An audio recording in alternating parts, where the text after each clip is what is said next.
among the crowd. Hello, everybody! All right, I'm Joe Machado, and everyone else will be introduced as soon as we're finished with the little show. You guys are all here for Irma's Last Cruise, right? Yeah. No, thanks for coming. Really appreciate it. And I guess this is better be good. Some of you here have seen some of the shows that we've done in the recent past, and we've, it started, I was just doing the normal sort of poetry thing, and we keep adding more in terms of music, in terms of theatrics and costume, and this is as far as we've gotten so far. This little piece is in phase 3 right now, so it started life as a kind of a relatively long narrative poem, and that was fine. And then I was working, which I've been working with some of these musicians now for a number of years.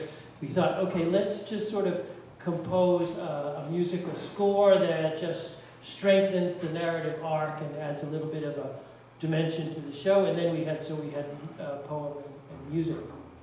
And that was a great show. And then another idea came from Fox Mazel, who's our director. We'll hear more about her in a minute. About why don't we add a little bit more of theater to this? We'll have a little bit of a cast, and we'll have the story to add a dimension of theatrics that just creates a more immersive experience. So hopefully this will be something that is a little bit of a artistic experience that you're going to have fun with. I'm definitely going to have fun. So, Sandbar Productions is delighted to bring you Irma's Last Cruise.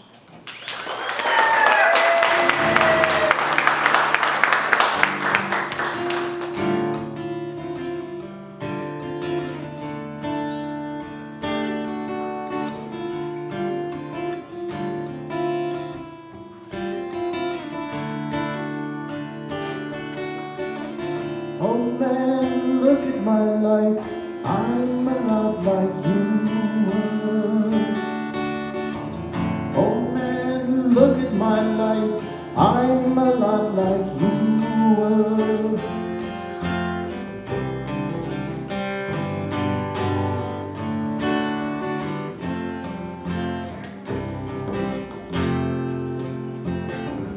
Oh man, look at my life, 24 and so much more. Live alone in a paradise makes me think of two. I've lost at such a cost, getting things that don't get lost, like a coin that won't get tossed, rolling on the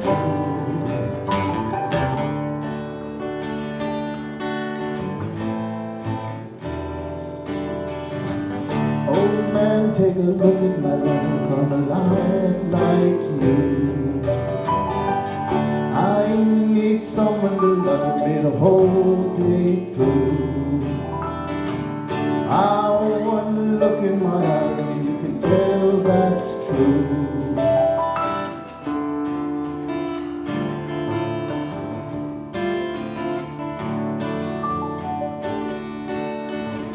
Oh man, look at my life, I'm a lot like you. Oh man, look at my life, I'm a lot like you.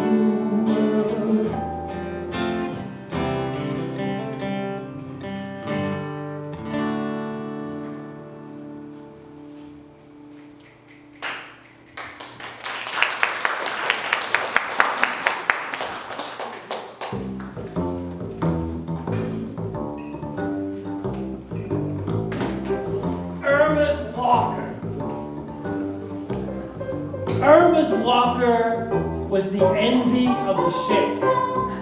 It boasted chrome alloy wheels, electric drive assist, pneumatic suspension, a no-slip drink holder, phone cradle with charger, life alert alarm system, Bluetooth surround sound speakers,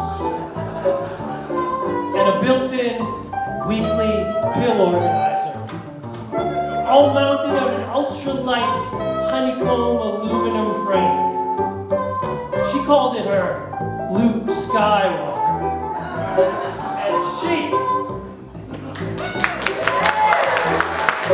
And she is blue-haired Princess Leia, rocking designer shades and Hawaiian muumuu over leopard print tights.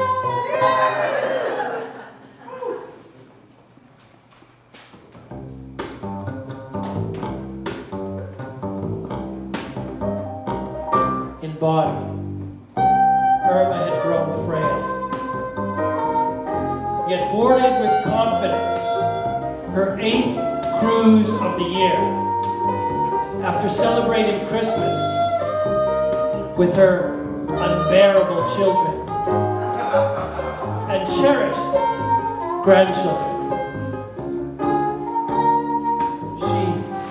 She leaned into the gentle rise of the gangplank. She paced her steps to clear each rib, spaced 12 feet apart on her gradual ascent.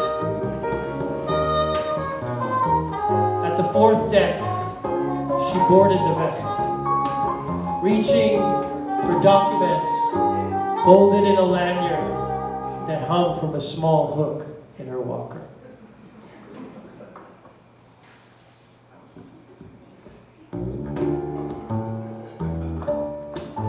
Irma had secured a premium cabin,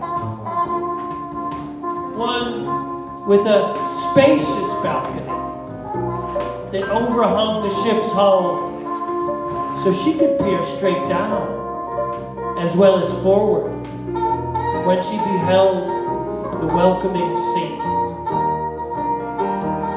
The baggage appeared with an expected knock. Irma's exorbitant tip unsteadied the steward.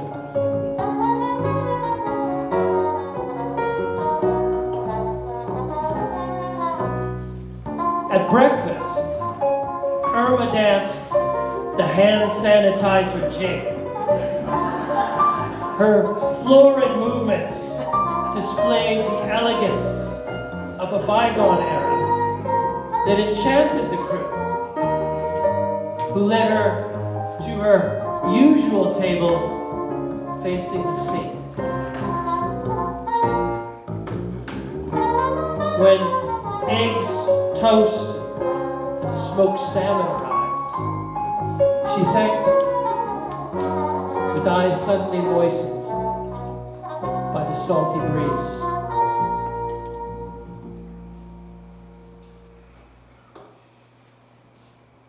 A 1, a 2, a 1, 2, ready.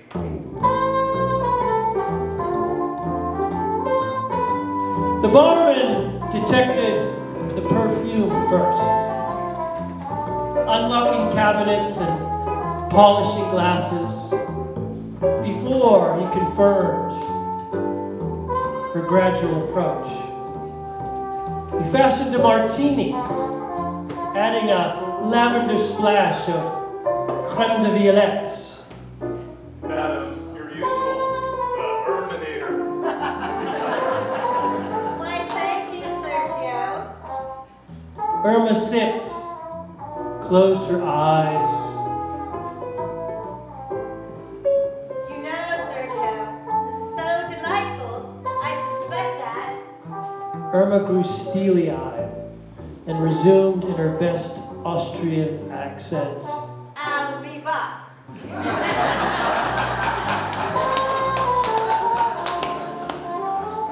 By day, Irma ruled the decks. She secured prime seating for each time and place that her favorite musicians performed. She would sing the old songs with them. Fly Me to the Moon, The Girl from Ipanema, Corcovado. If they forgot the words, should just sigh and help them along.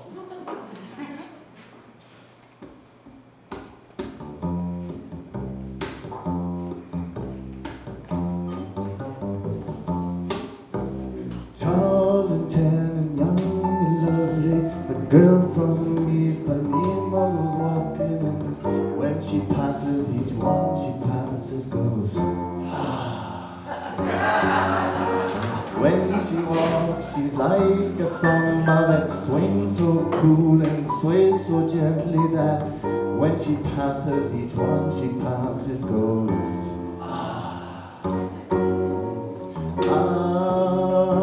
Porque tú tan sucedido. Porque tú eres tan triste.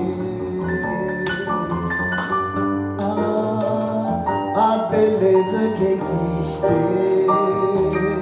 A beleza que não é sua, que também passa sozinha.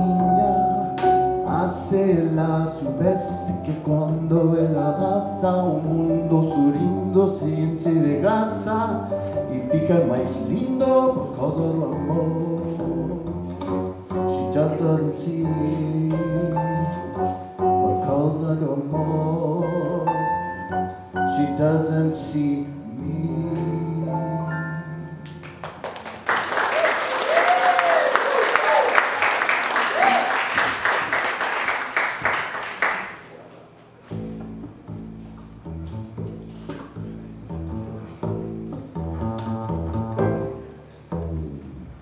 Quiet nights or quiet stars, quiet chords from my guitar, floating in the silence that surrounds us. Quiet thoughts and quiet dreams, quiet walks by quiet streams, in a window that looks out on Corcovado. Oh, how lovely. This is where I want to be, here with you, so close to me, till the final flicker of life's ember. I was once lost and lonely, believing life was only a bitter, tragic joke I have with you.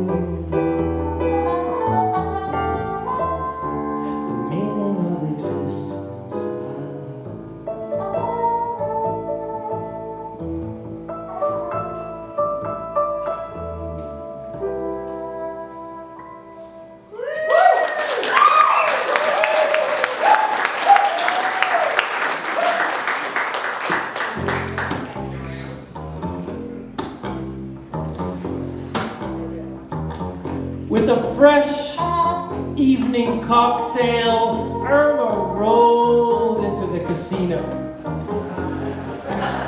She was helped to a spot at the roulette table. She pried open her purse and fingered 10 $100 chips, shaped a neat stack and staked it all on one neighbor bet, placed upon the zero. The dealer's pupils widened, and Irma's glanced upward. The wheel was spun in one direction. The steel ball was spun hard in the other. The ball eventually slowed, stopped, and settled at number 3. Irma's bet paid 7-1. The dealer slid 7 stacks of chips towards her. Irma pushed 1 stack back to the dealer. Both their lips trembled when Irma cashed out. With a bundle of 60 notes, she returned to her purse.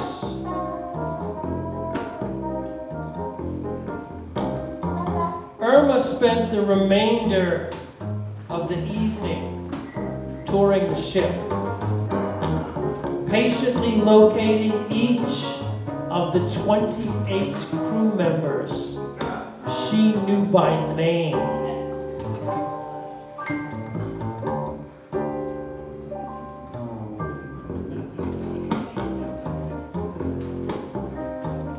And placed 2 of the bills into each right hand. Last was Sergio at the bar, to whom she gave 4. Like I told you. She smiled.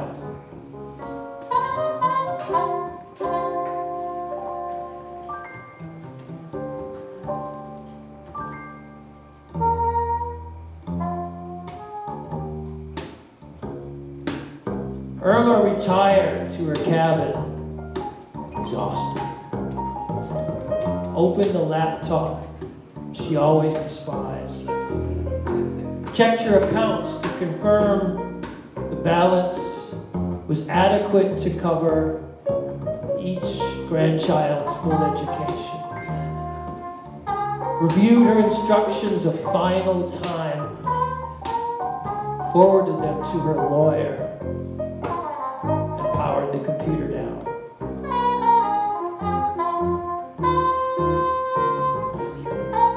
Grasping her walker, Irma rose and made her way to the balcony. She gazed at the fullness of the moon and its dancing reflection in the churning waters, and sat to begin a silent vigil for the decks to clear and the ship to sleep.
When the time came,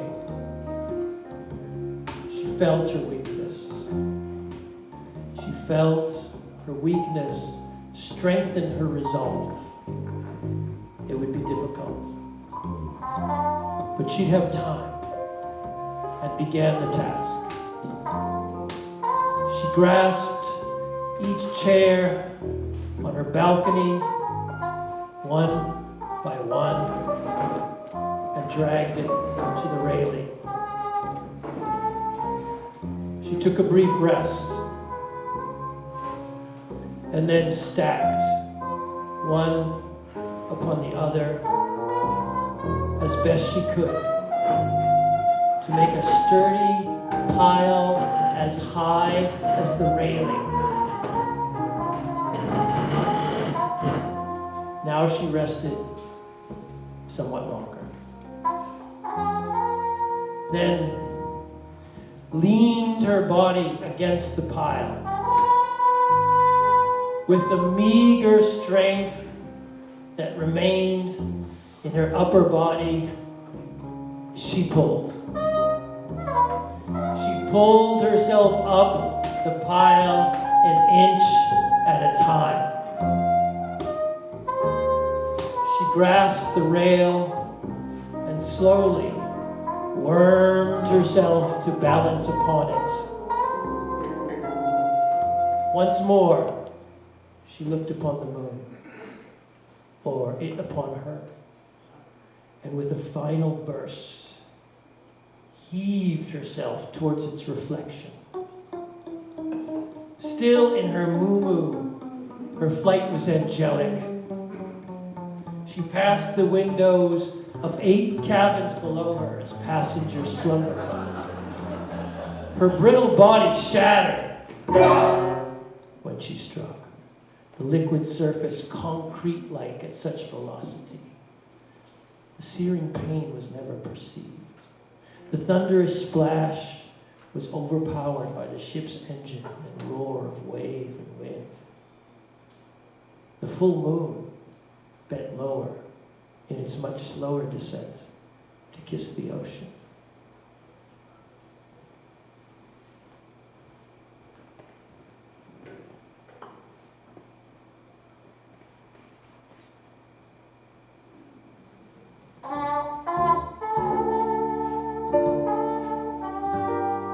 Ladies and gentlemen,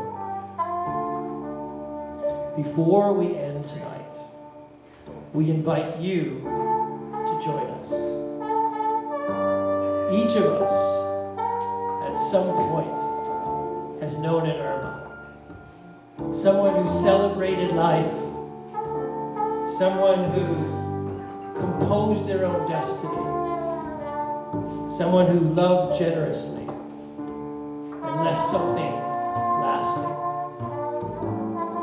And some of you, perhaps, have been that person to someone else.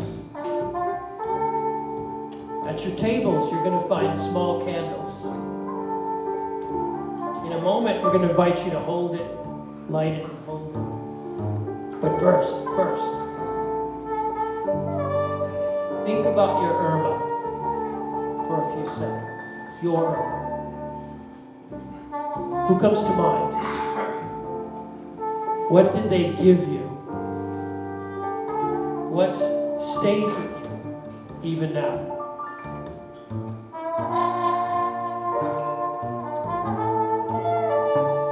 When you're ready,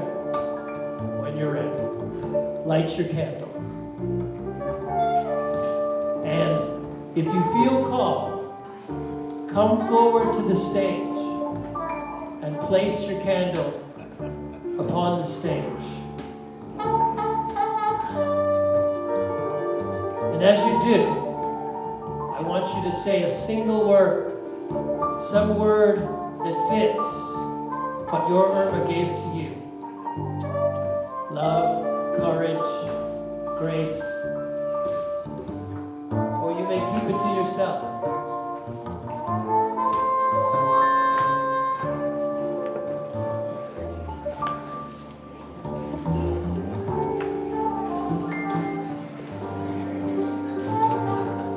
We're going to make this space together, one candle at a time.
Look at what we've created here.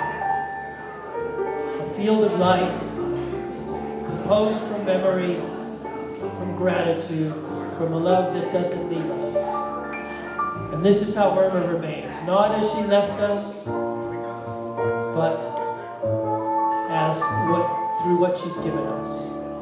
And I want to thank you for coming to the show. I want to thank you for being part of the show and for bringing your own story to complement Irma's story. So thank you very much.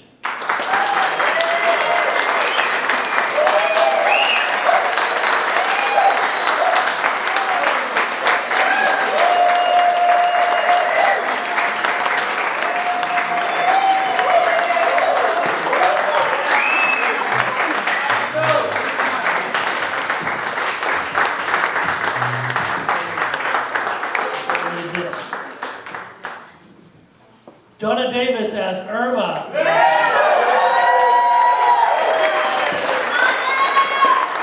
Matt Stover as multiple guests. And I really want to honor the Cruiser Trio.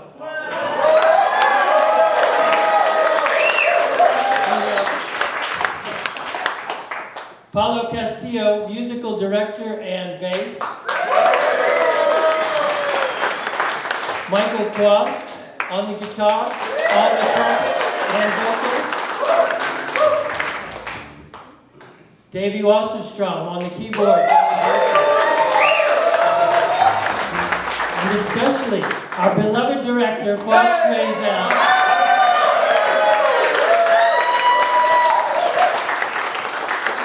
And I also want to thank you for coming, and Hanley Wine Company for hosting us.